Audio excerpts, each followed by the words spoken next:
ابلیس شیطان مردود کہتے ہیں کہ جب پروردگار عالم نے حکم دیا کہ یہ میرا بنایا ہوا انسان ہے، اس کو سجدہ کرو، میں نے اپنی روح کو اس میں منتقل کیا ہے، پھونکا ہے، اس نے کہا میں افضل ہوں، یہ مٹی کا آگ کا بنا ہوا، میں آگ سے بنا ہوں، میں افضل ہوں، میں کیسے اسے سجدہ کر سکتا ہوں؟ انکار کر دیا۔ جیسے ہی انکار کیا جنت سے نکالا گیا، لعنتی ہو گیا۔ آپ کو کیا شیطان جو تھا کیا اس کو سمجھا گیا تھا؟ ہر نبی کے دور میں اس نے چاہا کہ مجھے معافی مل جائے۔ ہر نبی، جب بھی نبی دنیا میں آئے ان کے پاس آئے اور کہا کہ پروردگار عالم سے مجھے معافی دلوا دیجیے، میں معافی چاہتا ہوں، لیکن معافی نہیں ملی۔ جب آخری نبی محمد مصطفیٰ صلی اللہ علیہ وآلہ وسلم کا دور آیا،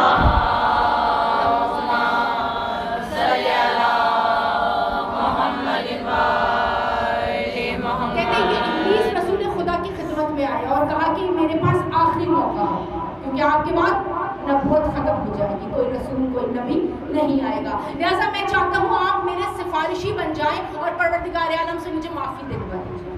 رسول نے کہا اچھا، تم چاہتے ہو کہ پروردگار تمہیں معاف کر دے، تم چاہتے ہو جنت میں واپس بلا لیے جاؤ، تم چاہتے ہو کہ تمہارے گلے سے لعنت کا طوق اتار لیا جائے گا؟ ہاں یا رسول اللہ، میں معافی چاہتا ہوں پروردگار عالم سے، میں اپنی حرکت پر شرمندہ ہوں۔ کہا ٹھیک ہے، تمہیں ایک صورت میں معافی مل سکتی ہے۔ کہا کون سی صورت میں؟ کہا جس کے سجدے کا انکار کیا تھا، جاؤ اسی کی قبر پر جاؤ اور اس کی قبر پر سجدہ کر کے معافی مانگو۔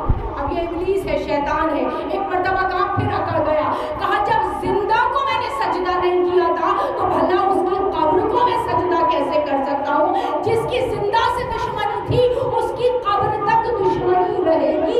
یہ سنت ابلیس ہے کہ جو آل سعود نے دنیا میں آ کر عطا کی ہے۔ یہ بدعت نہیں ہے، یہ شرک نہیں ہے۔ اگر قبر کا احترام سیکھنا ہے تو آئیے رسول خدا سے سیکھتے ہیں۔ اس نے ہمیں بتایا رسول خدا نے قبر کا کیا احترام۔ ایک شخص آیا رسول خدا کے پاس، کہا یا رسول اللہ عجب منت مانی تھی میں نے۔ کیا منت مانی تھی؟ کہا منت مانی تھی اگر یہ پوری ہو جائے گی تو میں جنت کی چوکھٹ پر سجدہ کروں، لہٰذا میری دعا جو ہے میں نے مانی تھی پوری ہو گئی ہے، منت پوری ہو گئی ہے، لیکن اب میں جنت کی چوکھٹ لاؤں کہاں سے؟ منت کو پورا کیسے کروں؟ جنت کی چوکھٹ پر سجدہ کرنے کا وعدہ کیا تھا، کیسے کروں؟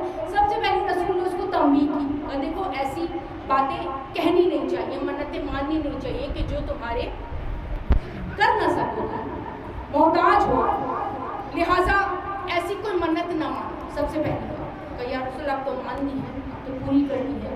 اچھا جاؤ، تمہاری ماں ہے، کہ رسول اللہ رحلت دنیا سے چلی گئی۔